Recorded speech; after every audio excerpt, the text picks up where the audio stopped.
मैं जो baby monitor पर देख रहा था उससे मैं डर गया था। रात का समय था और सिया अपने छोटे बच्चे को सुलाकर कमरे से बाहर आ गई थी।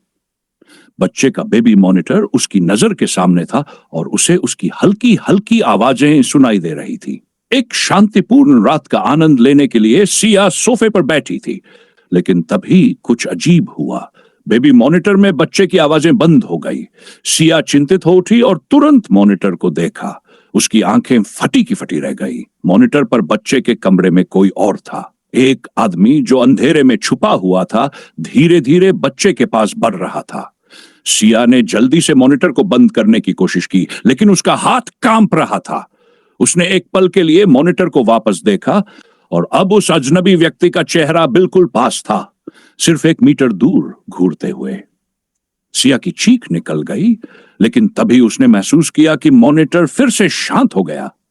सिया डरते डरते बच्चे के कमरे में दौड़ पड़ी, लेकिन कमरे में कोई नहीं था। बच्चा अपनी जगह पर सो रहा था और बेबी मॉनिटर पर कोई संकेत नहीं था।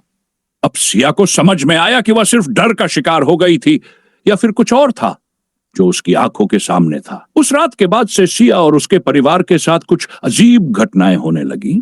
मॉनिटर पर हमेशा कुछ ना कुछ अजनबी दिखता और हर बार सिया को महसूस होता कि वह अकेले नहीं थी। कभी कभी डर सिर्फ हमारी आंखों का धोखा नहीं होता, बल्कि वह कुछ और होता है जो हमें हमेशा के लिए सता सकता है। यह कहानी उस अजीब और डरावने अनुभव पर आधारित है जो एक साधारण तकनीकी उपकरण के माध्यम से होता है। सिया को उस रात के बाद कुछ हफ्तों तक चैन की नींद नहीं आई। हर रात वह बेबी मॉनिटर को अपनी आंखों के सामने रखती, लेकिन हर बार कुछ अजीब दिखाई देता।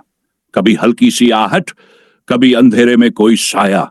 वह अब और किसी से इसके बारे में नहीं कहती थी, क्योंकि उसे डर था कि लोग उसे पागल समझेंगे। एक रात सिया ने ठान लिया कि वह किसी भी हालत में मॉनिटर को बंद नहीं करेगी। वह बैठी रही और जैसे ही मॉनिटर में हल्की आवाज आई, उसने तुरंत ध्यान दिया।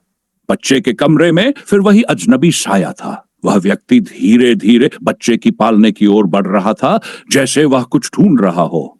सिया की सांसें थम गई और वह घबराहट में कमरे की ओर दौड़ पड़ी। लेकिन इस बार जब उसने दरवाजा खोला तो उसने देखा कि बच्चा पूरी तरह से अपने बिस्तर पर सो रहा था और कमरे में कुछ भी नहीं था। सब कुछ सामान्य था। वह उलझन में पड़ गई। क्या वह सच में कुछ देख रही थी या फिर यह उसका दिमागी भ्रम था? लेकिन उसने देखा कि बेबी मॉनिटर अचानक एक सफेद धुआं सा उभरने लगा। जैसे ही उसने उसे देखा, वह धुआं अचानक से गायब हो गया और मॉनिटर पर वही साया फिर से उभर आया। उस अजनबी व्यक्ति ने अब सीधे सिया की ओर देखा और उसके चेहरे पर एक डरावनी मुस्कान थी। वह मुस्कान धीरे धीरे एक विकृत रूप में बदल गई, जैसे वह सिर्फ सिया को ही देख सकता हो। सिया का दिल जोर जोर से धड़कने लगा और उसके हाथ से मॉनिटर गिर पड़ा। अगले दिन सिया ने बेबी मॉनिटर को किसी तकनीकी एक्सपर्ट को दिखाने का सोचा। एक्सपर्ट ने बताया कि मॉनिटर में किसी भी तरह की खराबी नहीं थी और उसका काम ठीक था। लेकिन जब सिया ने एक्सपर्ट को वह वीडियो दिखाया जो उसने मॉनिटर पर देखा था, तो उसकी आंखें चौड़ी हो गई। वीडियो में वह अजनबी व्यक्ति नहीं, बल्कि सिया के खुद के पिता का चेहरा था, जो कुछ साल पहले एक खौफनाक हादसे में मारा गया था। सिया के हाथों से फोन गिर पड़ा। अब वह समझ चुकी थी कि वह सिर्फ डर का शिकार नहीं थी, बल्कि उसकी जिंदगी में कुछ अजीब और खौफनाक घटित हो रहा था, जो उसे कभी नहीं समझ में आ सकता था। अब हर रात जब सिया बेबी मॉनिटर की ओर देखती, वह महसूस करती कि उसका पिता, जो अब इस दुनिया में नहीं था, उसकी सुरक्षा करने के बजाय उसकी जिंदगी को एक अजीब और खौफनाक खेल बना चुका था। यह कहानी अब और भी गहरी हो गई है, जहां न केवल एक डरावनी घटना है, बल्कि यह भी दिखाती है कि कभी कभी हमें जो चीजें दिखती है वह हमारी कल्पना से कहीं ज्यादा डरावनी हो सकती है। सिया के दिमाग में अब यह ख्याल घर कर गया था कि शायद उसका पिता सच में उसके पास था, लेकिन क्यों? वह क्या चाहता था? क्या यह उसकी आत्मा का कहर था या कुछ और? सिया ने अपने पति आर्यन से पूरी घटना को साझा किया, लेकिन वह केवल उसे शांत करने की कोशिश करता रहा, मानो यह सब बस उसका मानसिक दबाव हो। आर्यन ने सिया को सुझाव दिया कि वह कुछ दिनों के लिए घर से बाहर जाए, ताकि वह खुद को ठीक से महसूस कर सके। लेकिन सिया को यकीन था कि कोई और था और वह अब इसे छोड़ने वाली नहीं थी। अगली रात सिया ने फिर से बेबी मॉनिटर को ध्यान से देखा। इस बार वह इंतजार कर रही थी कि वह साया फिर से दिखे। जैसे ही बच्चा सो गया, मॉनिटर पर वही धुआं सा दिखाई दिया और फिर सिया के होश उड़ गए।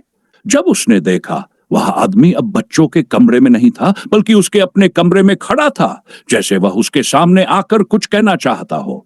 सिया डर से कांपती हुई कमरे की ओर बढ़ी। उसने दरवाजा खोला, लेकिन अंदर कोई नहीं था। वह पूरी तरह से पागल हो चुकी थी। उसने अपने मोबाइल से रिकॉर्डिंग शुरू की और मॉनिटर को फिर से देखा। इस बार साया उसके पास था, ठीक उसके ही पीछे, जैसे वह कोई चेतावनी दे रहा हो। लेकिन जब सिया ने पीछे मुड़कर देखा तो वह साया तुरंत गायब हो गया। सिया ने डरते हुए आर्यन को सब बताया, लेकिन वह मानने को तैयार नहीं था। उसने सिया से कहा कि यह सब सिर्फ उसका दिमागी भ्रम था, मगर सिया को यकीन था कि कुछ और था जो उसे परेशान कर रहा था। अगले दिन सिया ने पुरानी तस्वीरों को खंगालना शुरू किया ताकि वह उस आदमी को पहचान सके। उसकी आंखें फटी रह गई जब उसने पाया कि जो शख्स मॉनिटर में था वह कोई और नहीं बल्कि उसके पिता का पुराना दोस्त था, जिसने सिया की जिंदगी में एक बड़ा भूतिया ट्रेजेडी छोड़ दिया था। उसने उसके पिता के खिलाफ एक खौफनाक साजिश रची थी, जिसके चलते सिया के पिता की मौत हुई थी। सिया पूरी तरह से समझ चुकी थी, यह आत्मा नहीं थी, बल्कि वह आदमी जो अपनी मौत के बाद भी उसे और उसके परिवार को तंग कर रहा था ताकि वह अपनी दर्दनाक मौत का बदला ले सके। वह जानती थी कि अब उसे इसका सामना करना होगा, या फिर यह खौफ उसके जीवन को और भी ज्यादा सुलगाएगा। अब सिया ने तय किया कि वह उस अजनबी साया का सामना करेगी और उसे हर हाल में खत्म करेगी। क्या वह साया उसे चैन से जीने देगा, या वह अंत में अपना बदला ले पाएगा? यह सिर्फ समय ही बताएगा। कहानी अब और भी डरावनी मोड़ पर पहुंच गई है, जहां न केवल आत्मा का भूत है, बल्कि एक खौफनाक बदला लेने वाली ताकत भी शामिल हो गई है।